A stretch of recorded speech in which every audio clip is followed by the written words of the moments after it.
ಧರ್ಮಸ್ಥಳದ ವಿಚಾರ ಈಗ ದೇಶಾದ್ಯಂತ ಚರ್ಚೆಯಲ್ಲಿದೆ.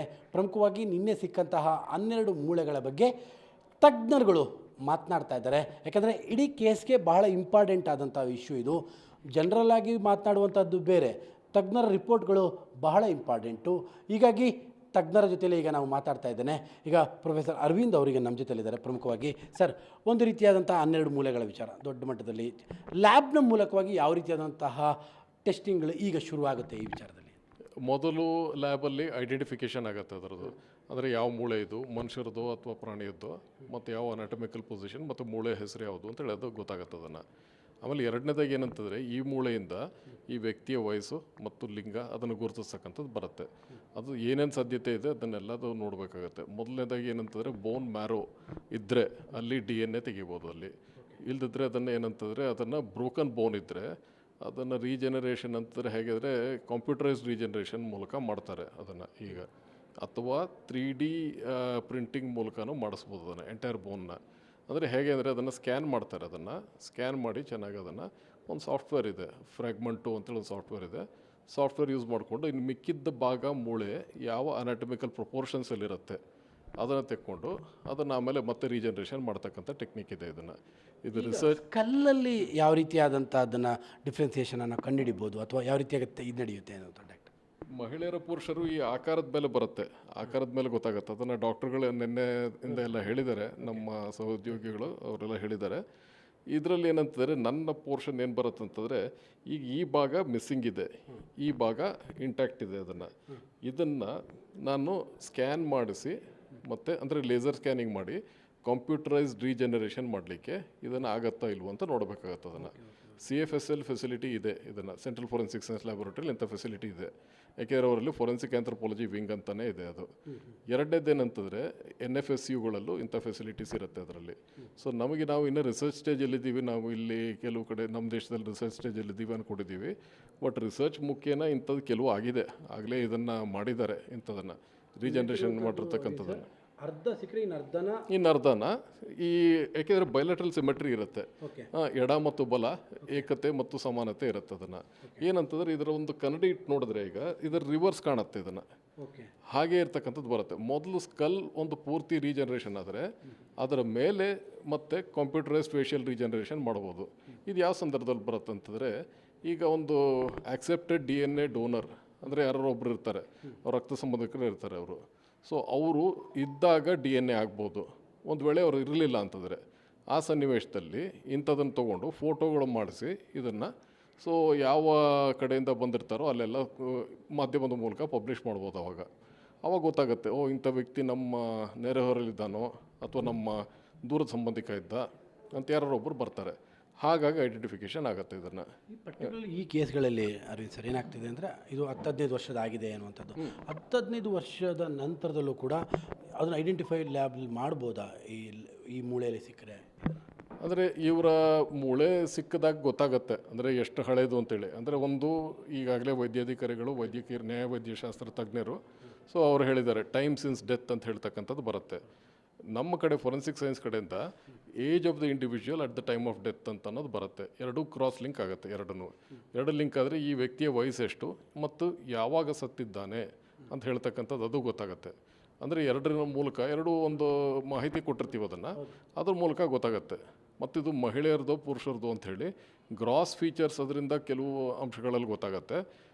ಡೆಫಿನೆಟಾಗಿ ಗೊತ್ತಾಗಬೇಕಂದ್ರೆ DNA ಮೂಲಕ XY ಕ್ರೋಮೋಸೋಮ್ ಮೂಲಕ ಗೊತ್ತಾಗುತ್ತೆ. ಅದನ್ನು ಓವರ್ ಆಲ್ ಅಸ್ಥಿ ಪಂಜರನೇ ಸಿಕ್ಕರೆ ಮಾತ್ರ ಇದೆಲ್ಲ ಸಾಧ್ಯನಾ? 1-2 ಮೂಳೆ ಅಥವಾ ಬರೀ ಸ್ಕಲ್ಲು ಈ ಥರದ್ದು ಸಿಕ್ಕರೆ ಇವೆಲ್ಲ ಸಾಧ್ಯನಾ ಇದೆಯಾ? ಓವರಾಲ್ ಎಲ್ಲ ಸಿಕ್ಕರೆ ಡೈರೆಕ್ಟಾಗಿ ಅದನ್ನು ಹೇಳ್ಬೋದು ಮಹಿಳೆಯರದು ಪುರುಷರದ್ದು ವಯಸ್ಸು ಎಷ್ಟಾಗಿದೆ ಅಂತೇಳಿ. ಒಂದು ವೇಳೆ ಬರೀ ಪೆಲ್ವಿಸ್ ಅಷ್ಟೇ ಸಿಕ್ಕಿದ್ರೆ ಅದು ಮಹಿಳೆಯರದು ಪುರುಷರದ್ದು ಅಂತ ಹೇಳ್ತಕ್ಕಂಥದ್ದು ಬರುತ್ತೆ, ಅಂದರೆ ಸೊಂಟದ ಎಲುಬುಗಳು ಅದು ಸಿಕ್ಕಿದಾಗ.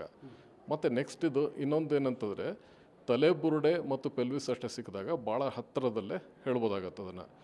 ಇತರೆ ಇದರಲ್ಲಿ ಅಂಶಗಳಲ್ಲಿ ಮಹಿಳೆಯರದು ಪುರುಷರದು ಅಂತ ಹೇಳ್ತಕ್ಕಂಥದ್ದನ್ನು ಮತ್ತು ವಯಸ್ಸು ಕೂಡ ಹೇಳ್ಬೋದಲ್ಲಿ.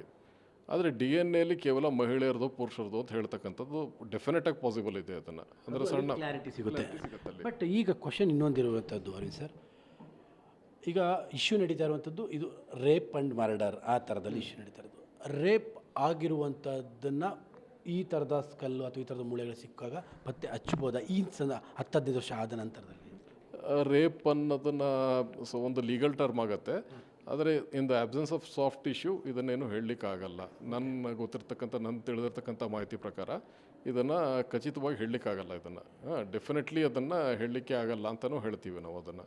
ಯಾಕೆಂದ್ರೆ ಏನಾಗತ್ತಂದರೆ ಈ ಕೇವಲ ಇಲ್ಲಿ ಮೂಳೆಗಳಿದೆ, ಮೂಳೆಗಳ ಆಧಾರದ ಮೇಲೆ ಕೆಲವು ಯಾವುದಾರ ಅಬ್ನಾರ್ಮಲ್ ಬ್ರೇಕ್, ಯಾವುದಾರ ಫ್ರ್ಯಾಕ್ಚರ್ ಇದ್ದು ಹಾಗೆಲ್ಲ ಇದ್ದರೆ ಆವಾಗ ಇದೇ ಒಂದು ಮರಣಕ್ಕೆ ಕಾರಣ ಆಗಿರ್ಬೋದು ಅಂತ ಅಲ್ಲಿವರೆಗೂ ಹೇಳ್ಬೋದು. ಬಟ್ ಬಿಯಾಂಡ್ ದಟ್ ಹೇಳಲಿಕ್ಕಾಗಲ್ಲ. ಇನ್ನು ಜನರಲಾಗಿ ಇನ್ನೊಂದು ಕ್ವಶನ್ ಇರುವಂಥದ್ದು, ಯಾರಾದರೂ ಒಬ್ಬ ವ್ಯಕ್ತಿ ಮರ್ಡರ್ ಮಾಡಿ ಇದು ಮರ್ಡರೇ ಆಗಿದೆ ಅನ್ನುವಂಥದ್ದನ್ನಾದರೂ ಹೇಳ್ಬೋದಾ 10-15 ವರ್ಷದ ನಂತರದಲ್ಲಿ? ವೆರಿ ರೇರ್ ಕೇಸಸಲ್ಲಿ ಆಗ್ಬೋದು ಇಂಥದ್ದೆಲ್ಲ, ರೇರ್ ಕೇಸಸಲ್ಲಿ ಆಗುತ್ತೆ. ಈಗ ಉದಾಹರಣೆಗೆ ಎಲ್ಲರ ಒಂದು ಸ್ಕಲ್ಲಲ್ಲಿ ಸೀರಿಯಸ್ ಡ್ಯಾಮೇಜ್ ಇದ್ದಾಗ ಅಥವಾ ಇನ್ಯಾವುದಾರ ಮೂಳೆಗಳನ್ನು ಆ್ಯಂಟೆಮೋರ್ಟಮ್ ಫ್ರ್ಯಾಕ್ಚರ್ ಅಂತ ಹೇಳ್ತಕ್ಕಂಥದ್ದು ಅದೇನಾದ್ರು ಇದ್ದಾಗ ಅದನ್ನು ಬೈ ಚಾನ್ಸ್ ಗೊತ್ತಾಗ್ಬೋದೇ ಹೊರತು ಅದನ್ನು ಡೆಫಿನೆಟಾಗಿ ಅಷ್ಟು ಹೇಳಲಿಕ್ಕಾಗಲ್ಲ, ನಿಖರಾತ್ಮಕವಾಗಿ ಹೇಳಲಿಕ್ಕಾಗಲ್ಲ. ಕೊಲೆ ಅನ್ನುವಂಥದ್ದು ಬೈ ಚಾನ್ಸಲ್ಲಿ ಗೊತ್ತಾಗ್ಬೋದು ಕೆಲವು ಸಂದರ್ಭಗಳಲ್ಲಿ ಅಷ್ಟೇ. ಲೈಂಗಿಕ ದೌರ್ಜನ್ಯ ಆಗಿದೆ ಇಲ್ಲ, ಗೊತ್ತಾಗಲ್ಲ ಅದು ಗೊತ್ತಾಗಲ್ಲ ಅದು. ಆ ಥರದ ಟೆಕ್ನಾಲಜಿ ಇನ್ನೂ ಅಲ್ಲ, ಇದರಲ್ಲಿ ಇಲ್ಲಿವರೆಗೂ ಸಾಧ್ಯನೇ ಇಲ್ಲ. ಸೈಂಟಿಫಿಕ್ ಲಿಮಿಟೇಷನ್ ಇದೆ ಅಲ್ಲಿ.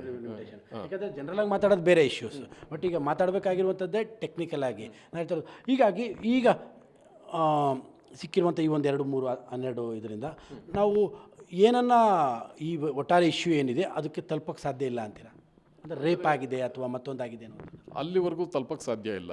ಅಂದರೆ ಯಾರ್ಯಾರು ಈಗ ಇವರು ಒಬ್ಬರು ಹೇಳ್ತಾರೆ, ಅನಾಮಿಕ ವ್ಯಕ್ತಿ ಹೇಳ್ತಾ ಇರ್ತಾರೆ, ಇಷ್ಟಿಷ್ಟು ಜನ ಇದ್ದಾರೆ, ಇಷ್ಟಿಷ್ಟು ಜನ ನಾನು ಎಂತ ಊತ ಹಾಕಿದ್ದೀನಿ ಅಂತೆಲ್ಲ ಹೇಳ್ತಿರ್ತಾರೆ ಅವರು ಅದನ್ನು.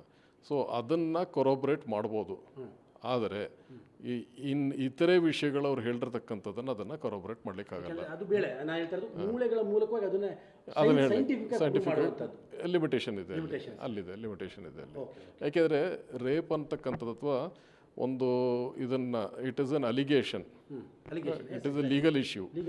Medically whether it is there is an intercourse or not ಅಲ್ಲಿವರೆಗೂ ಹೇಳ್ಬೋದೇ ಹೊರತು ಮಿಕ್ಕಿದ್ದು ಕಾನೂನಾತ್ಮಕವಾಗಿ ಸಾಬೀತಾಗಬೇಕಾಗುತ್ತೆ, ನ್ಯಾಯಾಲಯದಲ್ಲಿ ಸಾಬೀತಾಗಬೇಕು. ನನ್ನ ಕ್ವಶನ್ ಇರುವಂಥದ್ದು ಅದೇ, ಜನರಲ್ ಟಾಕ್ ಬಿಟ್ಬಿಡೋಣ, ಇದನ್ನು ಪ್ರೂವ್ ಆಗುತ್ತಾ ಅನ್ನೋದು ಲ್ಯಾಬಲ್ಲಿ ಇಲ್ಲಿವರೆಗೂ ಆಗಲ್ಲ, ಇಲ್ಲಿವರೆಗೂ ತೆಗಿಲಿಕ್ಕಾಗಲ್ಲ ಅದನ್ನು. ಆ ಪ್ರೂಫ್ ತೆಗಿಲಿಕ್ಕೆ ಈ ಒಂದು ಹಂತದವರೆಗೂ ತರಲಿಕ್ಕಾಗಲ್ಲ ಅಲ್ಲಿ. ಕೊನೆಯದಾಗಿ ಸರ್, ಈಗ ಜನರಲಾಗಿ 10-15 ವರ್ಷ ಆಗಿದೆ ಅಂತ ಹೇಳ್ತಾ ಇದ್ದಾರೆ, ಎಲ್ಲ ಮೂಳೆಗಳು ಸಿಗುವಂಥ ಸಾಧ್ಯತೆಗಳು ಇರುತ್ತಾ ಅಥವಾ ಅದು ಮಣ್ಣಾಗಿರಲ್ವ ಅಥವಾ ಮಣ್ಣಲ್ಲಿ ಕರಗಿರಲ್ವ ಮೂಳೆಗಳು, ಇನ್ಕ್ಲೂಡಿಂಗ್ ಸ್ಕಲ್? ಕೆಲವು ಸಣ್ಣ ಮೂಳೆಗಳು ಕರಗತ್ತೆ, ಸಣ್ಣ ಮೂಳೆಗಳು ಡೆಫಿನೆಟ್ಲಿ ಕರಗತ್ತೆ. ಸ್ಕಲ್ ಏನಾರ ಫ್ರ್ಯಾಗ್ಮೆಂಟ್ ಆಗಿದ್ರೆ, ಈಗ ಉದಾಹರಣೆಗೆ ನಾನು ಇಂಥದ್ದು ತೋರಿಸ್ತಿದ್ದೀನಿ, ಇಲ್ಲಿ ಮುರಿದಿದೆ.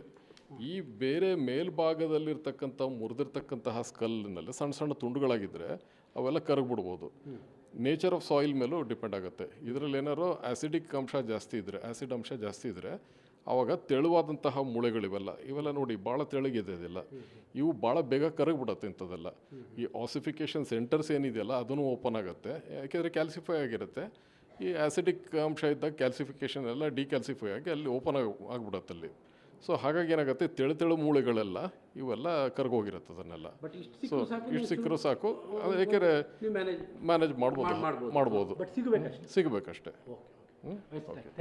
ಇದು ತಜ್ಞರಾಗಿರುವಂಥ ಪ್ರೊಫೆಸರ್ ಡಾಕ್ಟರ್ ಅರವಿಂದ್ ದಾಸ್ ಅವರ ಮಾತು.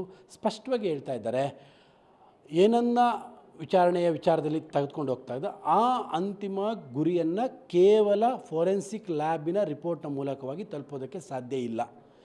ಕ್ಲಾರಿಟಿ ಇರುವಂಥದ್ದು ಲೈಂಗಿಕ ದೌರ್ಜನ್ಯ ಆಗಿದೆ ಅನ್ನುವಂಥದ್ದನ್ನು ಪ್ರೂವ್ ಮಾಡೋದು 10-15 ವರ್ಷಗಳ ನಂತರ ಈ ಸಂದರ್ಭದಲ್ಲಿ ಲ್ಯಾಬ್ನ ಮೂಲಕವಾಗಿ ಕಷ್ಟ ಅನ್ನುವಂಥದ್ದು. ಅವ್ರು ಮಾತನಾಡ್ತಾ ಇರುವಂಥದ್ದು ಲ್ಯಾಬ್ ಫೊರೆನ್ಸಿಕ್ ಸೈನ್ಸ್ನ ರೂಪದಲ್ಲಿ ಅವ್ರು ಮಾತಾಡ್ತಾ ಇರೋದು. ಆ ಮೂಲಕವಾಗಿ ಅದನ್ನು ಟೆಕ್ನಿಕಲಿ ಪ್ರೂವ್ ಮಾಡುವಂಥದ್ದು ಅಸಾಧ್ಯ ಈ ವಿಚಾರದಲ್ಲಿ ಅನ್ನುವಂಥದ್ದು ಟೆಕ್ನಿಕಲ್ ವಿಚಾರ. ಇನ್ನು ಉಳಿದಂತೆ ಬೇರೆ ಥರದ ಪೊಲೀಸ್ ಇನ್ವೆಸ್ಟಿಗೇಷನ್ ಅದು ಬೇರೆ ಥರದ ವಿಚಾರ.